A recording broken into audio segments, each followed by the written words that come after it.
नमस्कार, स्वागत है आपका हमारे यूट्यूब चैनल में। हम लोग क्लास 10th मैथ का एनसीईआरटी सॉल्व कर रहे थे, जिसके अंतर्गत एक्सरसाइज 2.1 तक कंप्लीट हो गया है। एक्सरसाइज 2.2 का क्वेश्चन नंबर 1 और कॉन्सेप्ट बता चुका हूं मैं। अब इस वीडियो में हम लोग एक्सरसाइज 2.2 का क्वेश्चन नंबर 2 देखेंगे। वीडियो को आप लोग लाइक, शेयर और चैनल को सब्सक्राइब कर लें। चलिए आज का सेशन स्टार्ट करते हैं। तो क्वेश्चन नंबर 2 है, एक द्विघात बहुपद ज्ञात कीजिए जिसके शून्यकों के योगफल और गुणनफल क्रमशः दी गई संख्याएं हैं। तो शून्यकों का योग क्या होता है? सपोज करिए हम लोग अल्फा और बीटा अगर मान लें, यहाँ पे लिख लेंगे, माना शून्यक अल्फा बीटा है, ठीक है। हम लोग मान लेंगे कि उस द्विघात बहुपद का शून्यक अल्फा बीटा है, तो हम लोग लिखेंगे alpha plus beta equal to, और द्विघात अल्फा बीटा है तथा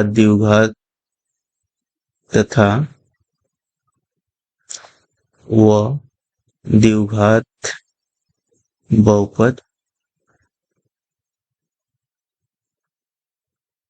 ax square plus bx plus c है, ठीक है। यह हमने मान लिया। माना शून्यक अल्फा बीटा है, वह द्विघात बहुपद जो है ax square plus bx plus c है। तो यह कितना होता है? माइनस बी बाई ए होता है, ठीक है। तो योगफल माइनस बी बाई ए होता है, जिसको हम लोग किसके बराबर कर लेंगे? 1/4 के, ठीक है। और यहाँ पे गुणनफल क्या होता है? अल्फा इंटू बीटा, यह क्या होता है? सी बाई ए होता है, ठीक है। यह कितना है? यह -1 है, ठीक है। तो हमें क्या करना है? अब हमें कंपेयर कर लेना है चीजों को, ठीक है। कंपेयर कर लेना है कि कितना होगा। तो जैसे अगर यहाँ से हम लोग कंपेयर करें, कंपेयर इसलिए करना है क्योंकि हमारे पास 3 अननोन है, ए बी सी, और हमारे पास 2 इक्वेशन है, जबकि यह क्या है? एक अनुपात है। तो अनुपात में हम लोग कंपेयर कर सकते हैं। कैसे? देखिए यहाँ पहले वाले में अगर हम लोग ध्यान दें तो b के करेस्पॉन्डिंग क्या हो जाएगा? माइनस बी के करेस्पॉन्डिंग 1 हो जाएगा और a के करेस्पॉन्डिंग 4 हो जाएगा, ठीक है। तो ऐसे ही अगर यहाँ पर देखें तो c के करेस्पॉन्डिंग -1 है, ठीक है। तो अगर इस माइनस को नीचे अगर हम लोग ले लें तो भी कंपेयर कर सकते हैं, और इसको नीचे ले लें, ठीक है। तो कुछ भी कर सकते हैं हम लोग, वैल्यू बना सकते हैं, क्योंकि अक्सर द्विघात बहुपद जो है इक्वल टू 0 करने पर वह क्या होगा? मॉडिफाई हो जाएगा, ठीक है। तो यहाँ से अगर हम लोग कंपेयर करें तो b की वैल्यू क्या ले सकते हैं? सपोज करिए इसको हम लोग थोड़ा सा बना लें यहाँ पे, कितना b इक्वल टू, इस माइनस को अगर उधर कर दीजिए, ठीक है, और यह 1/-4 कर दीजिए, माइनस को उधर हमने कर दिया, ठीक है। यहाँ पे देखिए यह -1 है, तो इसको भी हम लोग बना सकते हैं। कैसे? b बाई ए, अगर यहाँ से b की वैल्यू 1 लेते हैं आप लोग, a की वैल्यू -4 लेते हैं, तो यहाँ भी a की वैल्यू -4 बनाना होगा। तो उसके लिए क्या करेंगे? यह माइनस तो यहाँ है, ठीक है। तो यहाँ पे 4 से ऊपर नीचे मल्टीप्लाई कर दीजिए, ऊपर नीचे 4 से गुणा कर देना है, और माइनस ऑलरेडी है तो यहाँ कर लेंगे, यह c है, ठीक है। तो यहाँ से क्या हो जाएगा? अगर हम लोग कंपेयर करते हैं तो a की वैल्यू क्या आएगी? -4, b की वैल्यू क्या आएगी? 1, और c की वैल्यू क्या आएगी? c की वैल्यू आएगी 4, ठीक है। तो ऐसे करके इसको बना लेना है, यह भी हो सकता है। और अगर इस माइनस को यहाँ करते हैं b के साथ, तो यह c जो है निगेटिव हो जाएगा। अगर हम लोग देखें, अगर या तो यह लिख सकते हैं, ठीक है, या फिर क्या लिख सकते हैं, या यह भी लिख सकते हैं 4, और b जो है -1, और c जो है -4, यह भी हो सकता है, ठीक है, इक्वेशन के अकॉर्डिंग। तो अब द्विघात बहुपद क्या हो जाएगा? द्विघात बहुपद द्विघात बहुपद हो जाएगा ax² plus bx plus c है। अगर इसमें हम लोग वैल्यू रखें, अगर यह वैल्यू पुट करते हैं तो होगा -4x² प्लस x प्लस 4। ठीक है, या अगर यह वैल्यू पुट करते हैं तो क्या हो जाएगा, या 4 जो है कॉमन कर लेते हैं, 4 हटा लेते हैं। ठीक है, तो यहाँ 1/4 हो जाएगा, यहाँ 1/4 हो जाएगा और यह निगेटिव इन दोनों के साथ चलाएगा, तो वह भी हम लोग दे सकते हैं। ठीक है, तो ऐसे करके इसको निकालना है। ठीक है, इसको नोट कर लीजिए, उसके बाद से रब करके हम दूसरा क्वेश्चन सॉल्व करेंगे। सेकेंड पार्ट है, दिया हुआ है इनका योग जो है शून्यकों का √2 और गुणनफल 1/3। ठीक है, तो हमने मान लिया, माना शून्यक अल्फा बीटा है और द्विघात बहुपद क्या है, ax² plus bx plus c। ठीक है, तो अगर द्विघात बहुपद यह है, शून्यक यह है, तो इनका योग जो है अल्फा प्लस बीटा की वैल्यू -b/a और अल्फा इंटू बीटा की वैल्यू क्या होगा, c/a। ठीक है, तो हम लोग यहाँ रख लेंगे √2। ठीक है, सम हो गया और यहाँ पे गुणनफल हो गया 1/3। ठीक है, यह हो गया। तो यहाँ से अगर हम लोग कंपेयरिंग देखें तो यहाँ पे क्या लिख सकते हैं, यह a की वैल्यू यहाँ से 3 आ जाएगी, तो यहाँ भी हमें 3 बनाना होगा, यहाँ पर भी क्या करना होगा, 3 बनाना होगा। तो हम लोग क्या लिख सकते हैं, यह b/a, उधर माइनस को कर दीजिए -√2, यहाँ पे क्या करेंगे, 3 से ऊपर नीचे गुणा कर लेंगे। ठीक है, और यहाँ पे c/a 1/3 है ही। अब हम लोग कंपेयर करेंगे तो यहाँ से भी a की वैल्यू 3, यहाँ से भी a की वैल्यू 3। ठीक है, तो a की वैल्यू क्या हो जाएगा 3 और b की वैल्यू क्या हो जाएगा, जब यह दोनों बराबर हो गए, हमेशा क्या करना है, इस a जो है बराबर करना है। ठीक है, a जो है बराबर रहना चाहिए। ठीक है, हमेशा a को बराबर कर लेना है दोनों में। ठीक है, तभी उसके बाद से कंपेयर आप लोग कर सकते हैं।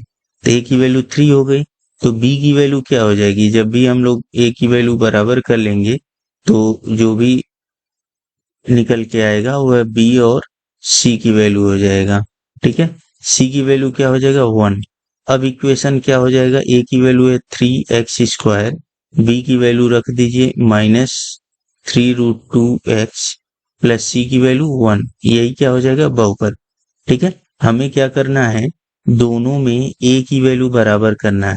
ठीक है, यहाँ पे a है, यहाँ पर भी a है, यहाँ से साफ दिख रहा है कि a की वैल्यू 3 यहाँ आराम से किया जा सकता है, तो यहाँ भी 3 हम लोग बनाने की कोशिश करेंगे। 3 बनाने के लिए क्या करेंगे, इसमें ऊपर नीचे 3 से मल्टीप्लाई कर देंगे, यहाँ माइनस है तो यह माइनस उधर कर देंगे तो यह माइनस हो जाएगा।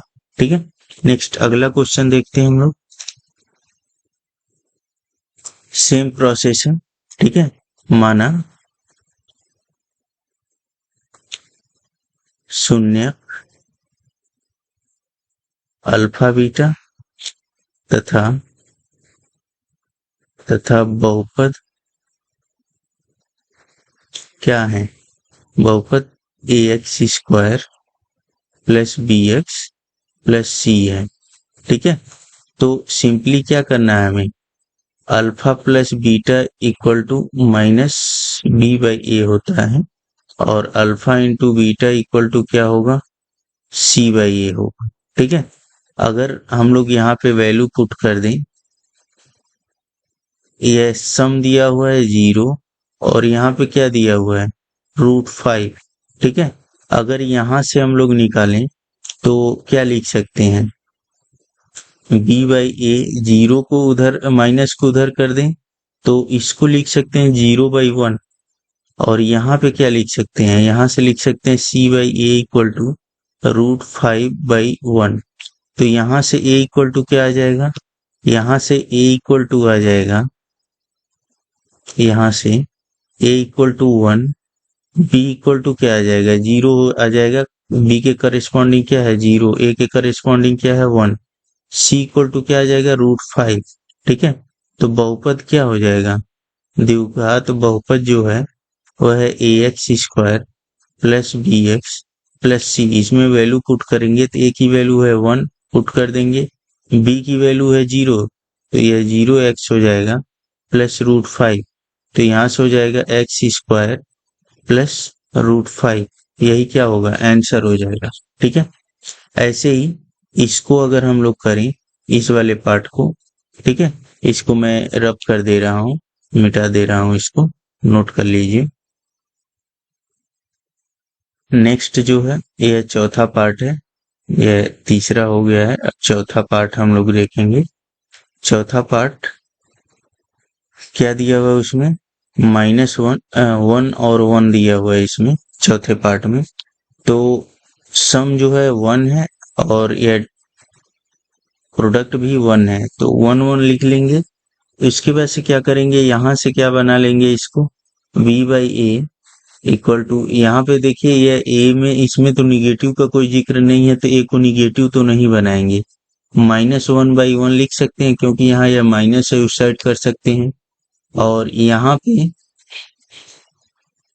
c/a 1/1 इसको भी लिख सकते हैं। अब देखिए a की वैल्यू 1 हो गई, a की वैल्यू 1 हो गई, ठीक है, a की वैल्यू 1 हो गई यहाँ से, और b की वैल्यू -1 हो गई, c की वैल्यू क्या हो गई 1।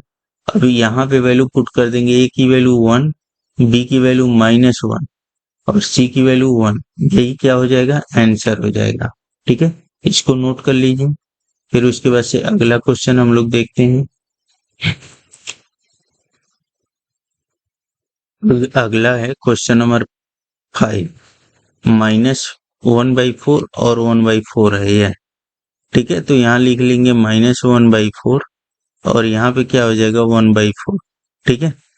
तो अब उसके बाद से यहाँ पर देखिए यह माइनस माइनस से कैंसिल हो जाएगा, b/a इक्वल टू 1/4 और यहाँ पर भी 1/4 हो जाएगा। अब आराम से इसमें कंपेयर कर सकते हैं, a के करस्पॉन्डिंग क्या है, a के करस्पॉन्डिंग दोनों में 4 है, इसमें तो कुछ बनाना ही नहीं है। b के करस्पॉन्डिंग b के संगत क्या है 1 और c के संगत क्या है 1 है, ठीक है। तो यहाँ पे अगर वैल्यू पुट कर लीजिए, 4x² b के करस्पॉन्डिंग 1 है तो x हो जाएगा प्लस c के करस्पॉन्डिंग 1, ठीक है, यही क्या हो जाएगा, आंसर हो जाएगा। ठीक है, इसको नोट करिए। फिर अगला देखते हैं।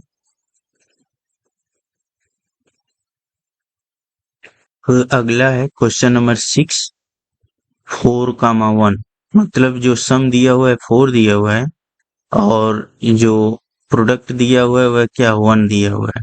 तो यहाँ से इस माइनस को उधर कर लीजिए, कितना हो जाएगा ये -4/1 इसको कर सकते हैं, या 1 है इसको क्या कर सकते हैं 1/1 कर सकते हैं। अब देखिए a की वैल्यू हमें मिल गई, दोनों में बराबर है, कितना 1, a की ही वैल्यू बराबर कर लेना है, वहीं से हमारा आंसर मिल जाएगा। a की वैल्यू 1, b की वैल्यू क्या आएगी, b के करस्पॉन्डिंग क्या है -4, ठीक है, c के करस्पॉन्डिंग क्या हो जाएगी तब 1, ठीक है। हमें क्या करना है, दोनों में a की वैल्यू बराबर कर लेना है, अगर a की वैल्यू बराबर हो गई तो वहीं से हमारा कंपेयरिंग हो जाएगा, ठीक है।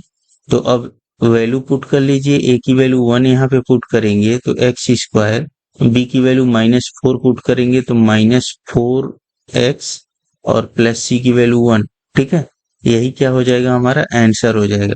सिंपली हर क्वेश्चन में क्या करना है, हम लोगों को a की वैल्यू जो है बराबर करनी है दोनों में, इसमें और इसमें अगर a की वैल्यू हम लोग बराबर कर लेते हैं तो उसके बाद से तुलना कर लेंगे कि b और c की वैल्यू क्या होगा, ठीक है, वहां से कंपेयर करके a b c की वैल्यू आ जाएगी और इन्हीं को पुट कर लेंगे तो हमारा आंसर मिल जाएगा, ठीक है।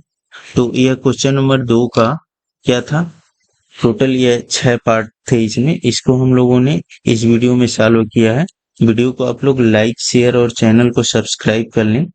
इससे पहले मैं क्लास 10th का कई सारे चैप्टर का जो है मैराथन क्लास लिया हूँ, तो वह सब चैनल पर पड़ा हुआ है, जैसे ट्रिग्नोमेट्री, मेंसुरेशन और प्रोबेबिलिटी, स्टैटिक्स, इन सारे चैप्टरों का मैं मैराथन लिया हूँ, कोऑर्डिनेट ज्योमेट्री, ठीक है, तो उनको भी आप लोग पढ़ करके अपनी तैयारी को सुनिश्चित कर सकते हैं। वीडियो को आप लोग लाइक शेयर और चैनल को सब्सक्राइब कर लें। इस पे जो है आगे नेक्स्ट वीडियो जल्द ही जारी किया जाएगा। धन्यवाद।